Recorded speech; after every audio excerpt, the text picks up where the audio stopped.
Lettre à Sarah, Pau, le 23 octobre de l'an 2013. Bonjour Sarah. Je ne sais pas si cette lettre te parviendra.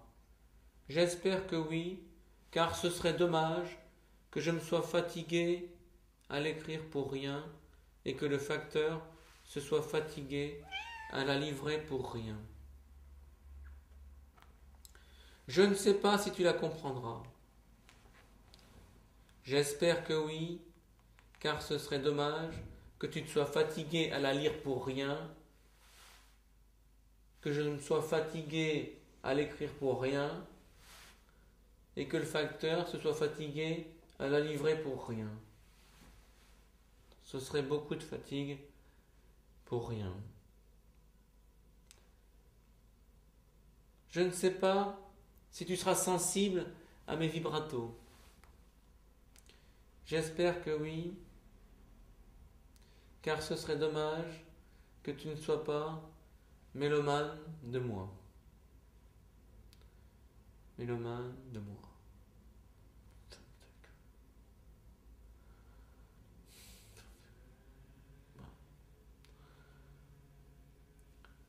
Je ne sais pas si tu seras touché par cette lettre. J'espère que oui, car ce serait dommage que tu te méfies de moi au point de la lire avec des gants. Humour. On s'est vu dernièrement. Tu te souviens? C'était un samedi soir. C'était pas la fièvre. Non, j'exagère.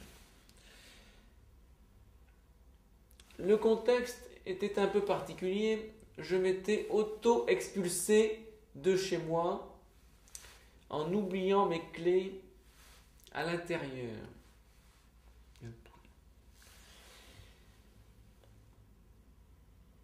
À vrai dire, à chaque fois que l'on se rencontre, il y a un truc qui colle pas. Selon la formule du poète Virgile, quelqu'un a chié dans la colle. Il y a un truc qui colle pas. Un parapluie alors qu'il fait beau, un cornet de frites quand il pleut, c'est une malédiction. Il faut dire c'est une malédiction. Bref. Je revenais de l'hypermarché, j'avais acheté des bananes. Mais j'avais pas la banane. Non, j'avais pas la banane. C'est l'effet grand magasin, on achète des remorques de farce et attrape et on ressort avec le spleen d'un 33 tonnes. Mon caddie couiné. J'avais acheté du cochon pour lutter contre la montée de l'islamisme, car je suis patriote. En outre, j'avais commis la faute d'emprunter l'allée centrale où tous les cons, dans un rayon d'environ 50 km autour de l'Escar, s'étaient donné rendez-vous pour un happening dont le projet était de m'emmerder. C'était réussi.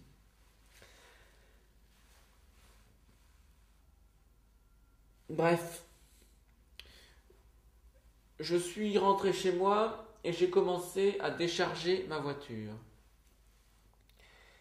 Premier voyage, le plus triste, car on sait qu'il y en a 4 derrière. C'est difficile à expliquer, mais c'est triste. J'ai déposé ma cargaison, puis je suis ressorti.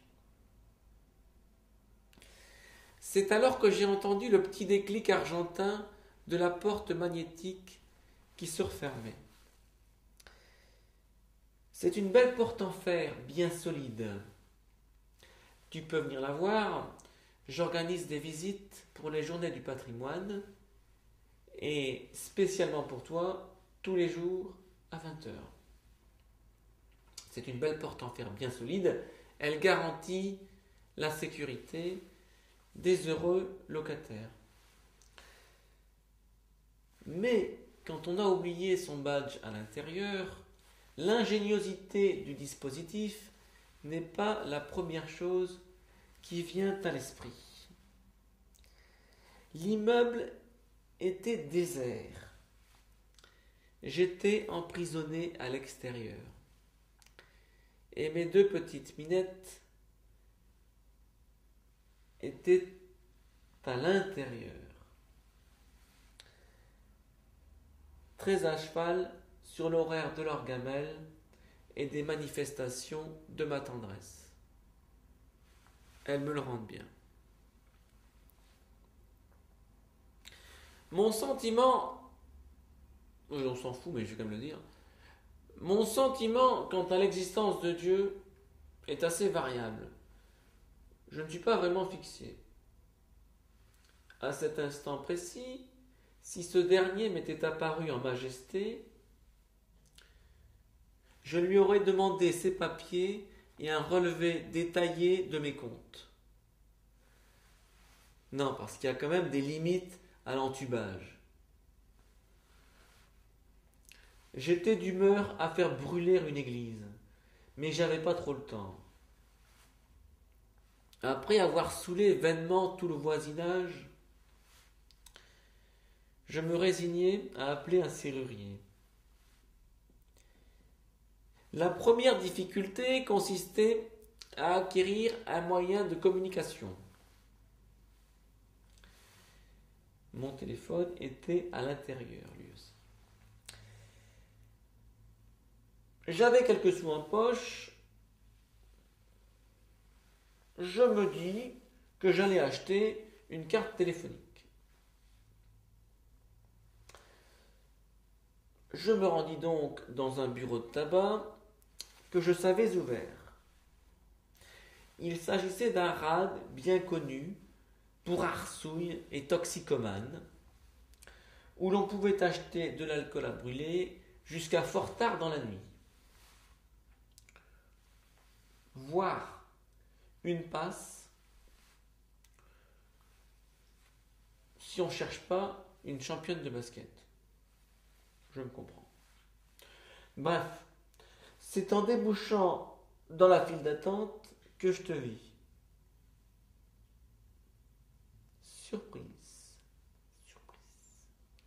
Nos regards se croisèrent brièvement.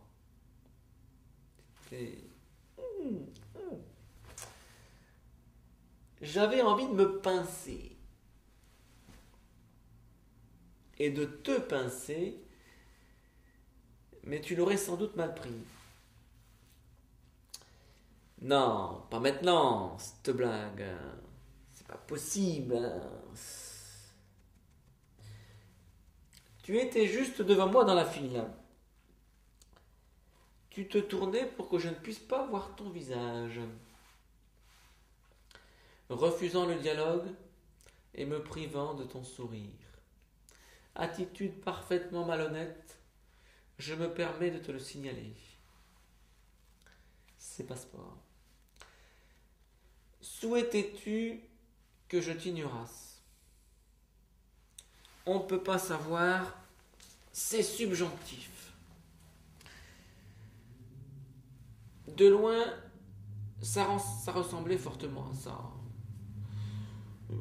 Moi j'ai envie de parler quand même. Mais peut-être que tu étais simplement gêné d'être en tongs.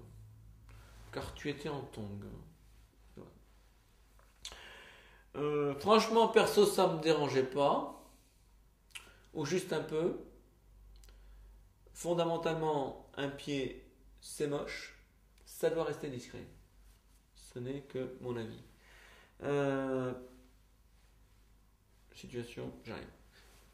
Bonjour Sarah.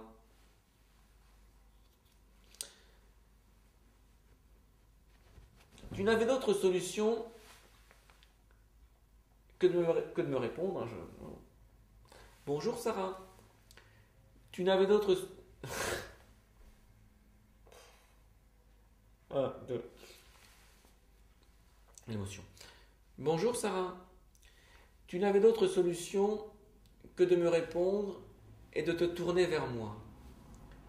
Tu as beaucoup de défauts, mais il faut reconnaître que tu es poli.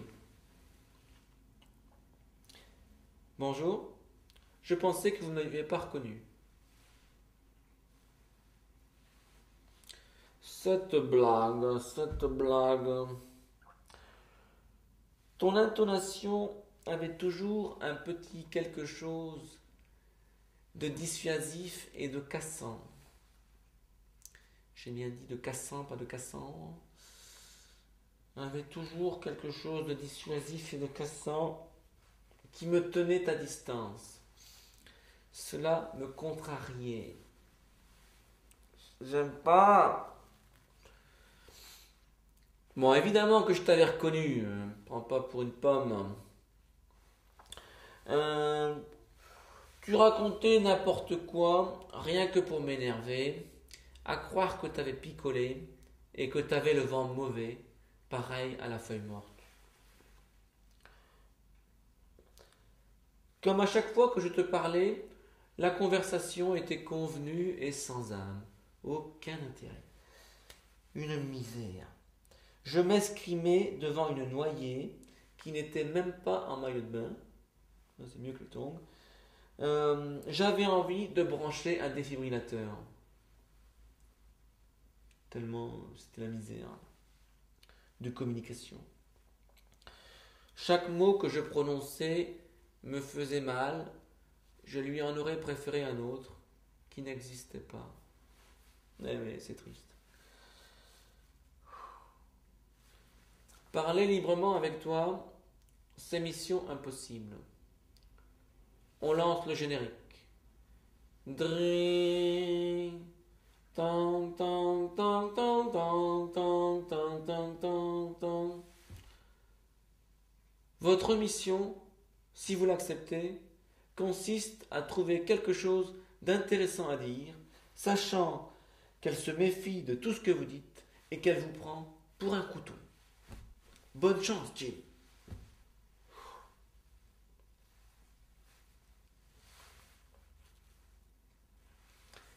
Tu vas bien? Qu'est-ce que tu deviens? Nul. Zéro. J'allais te parler de ce que tu devenais et tu n'en avais visiblement pas envie. Moi non plus d'ailleurs. Rien à foutre.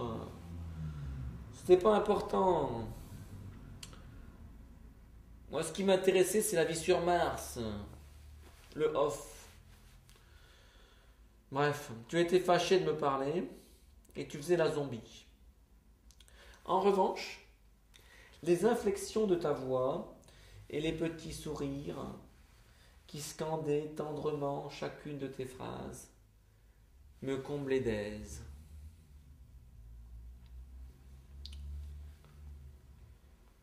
Tout cela ne m'était pas destiné, soyons honnêtes.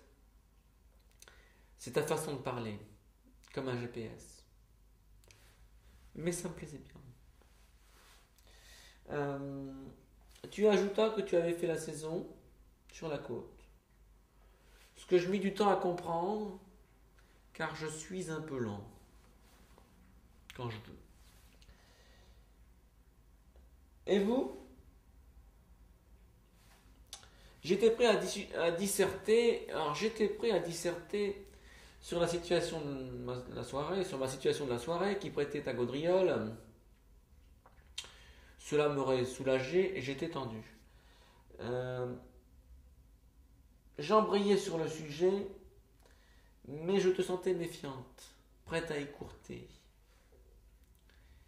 T'étais pas dedans, comme on dit.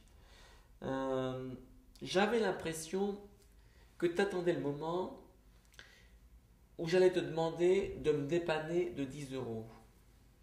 Genre. Je résumais donc le tout par la boulette. la boulette. Qui eut le mérite de te faire sourire, mais de façon trop conditionnée. Je n'arrivais à rien, décidément et définitivement. À toi maintenant. Toujours prof? Oh. B3. Touché coulé. La phrase assassine. Tu m'avais crucifié. J'opinais tête basse. La question n'avait rien de blessant en soi.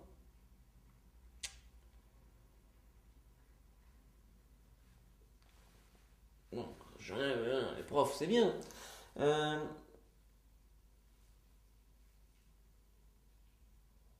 Mais elle m'a câblé.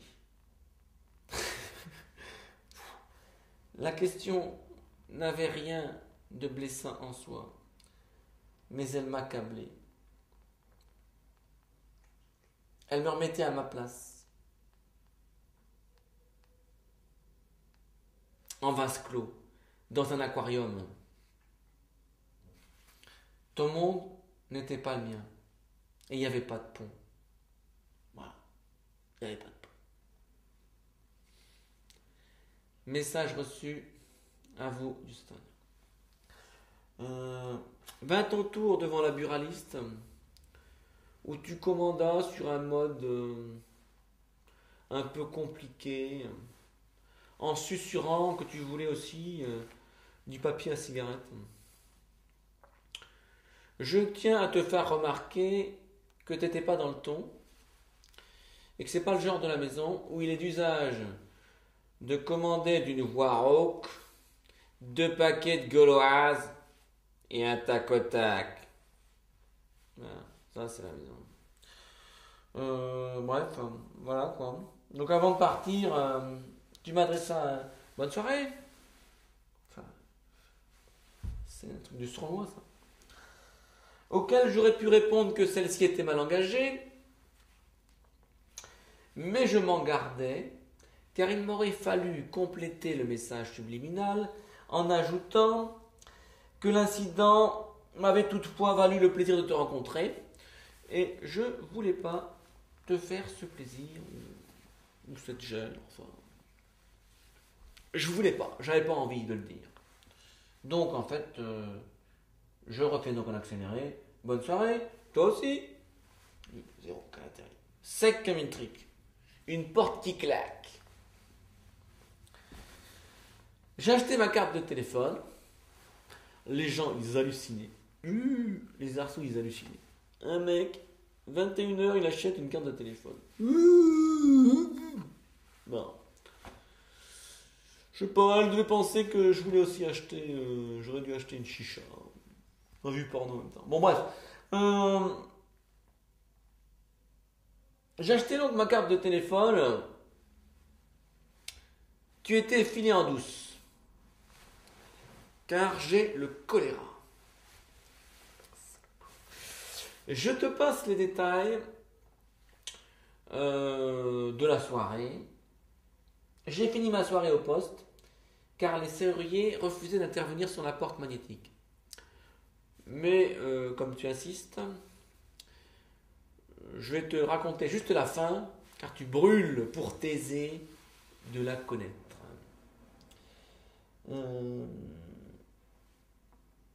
J'arrive donc au commissariat. Les grilles sont baissées. Je refais mon sketch devant l'interphone. Réaction du policier. Monsieur, on vous a frappé? On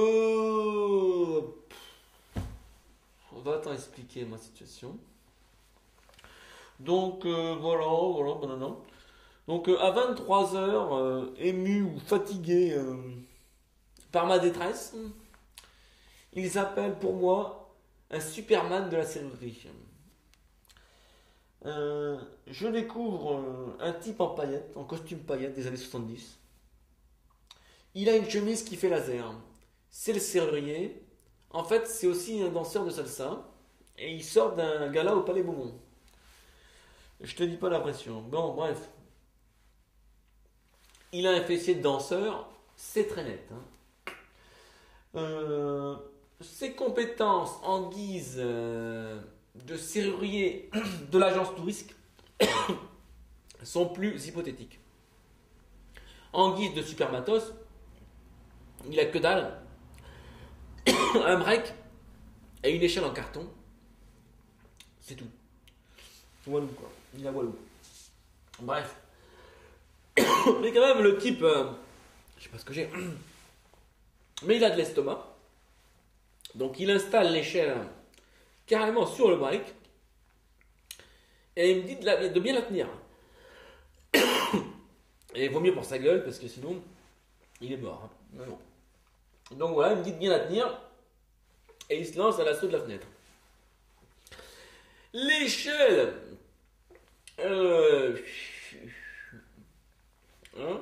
Elle plie comme le pont de la rivière Kwai.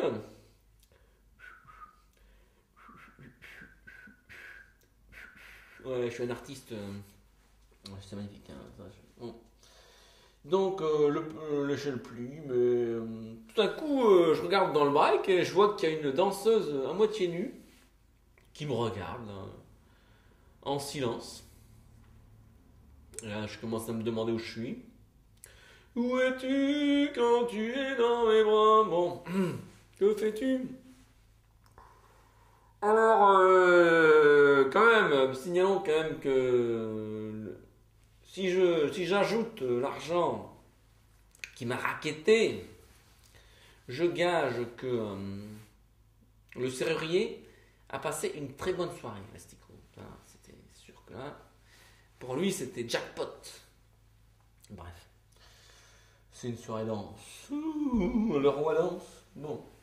Mais bon, après 2 minutes à l'élastique là sur l'échelle, au risque de sa vie, de ma douleur, il parvient à casser un carreau et banco. Il entre. Et donc je peux moi aussi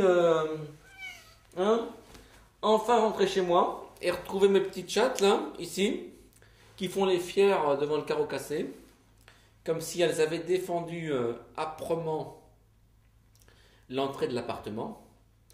En fait, que dalle, je sais très bien que elles se sont taillées, tout est taillé, au premier bruit de verre, tout est taillé, tu as taillé ta route, c'est pas la peine de faire la fière maintenant. Voilà.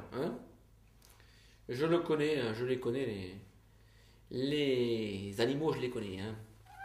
Les bestioles, je vous connais les bestioles. D'accord, bon. Je dis bonjour à Sarah. Bonjour, bonjour, bonjour, bonjour. Voilà. Donc, conclusion, j'aimerais bien faire un voyage en Italie avec toi. Conclusion, je voudrais faire un voyage en Italie avec toi, Sarah. Un voyage en Italie avec toi. Un avec toi. Un avec toi. Un voyage en Italie avec toi. Et donc, si on allait boire un verre pour en parler. C'est une bonne idée, non? Oula, attention. Bon. Alors voilà. Donc, tu peux m'envoyer un SMS à ce numéro. 06 22 87 68 Donc, le 05 47 92 09 marche aussi, mais on ne peut pas envoyer de SMS parce que c'est un fixe, comme tu l'auras remarqué. Sinon, troisième option, @9.fr. C'est moi. Quatrième option, 8 rue de 64 000 pots. Et dernière option, appelez le 17 pour harcèlement. C'est l'option à ne pas choisir. Voilà. Donc, j'espère que tu répondras. Car ce serait dommage que tu ne répondes pas. Mais quoi qu'il en soit, anyhow, don't worry, be happy.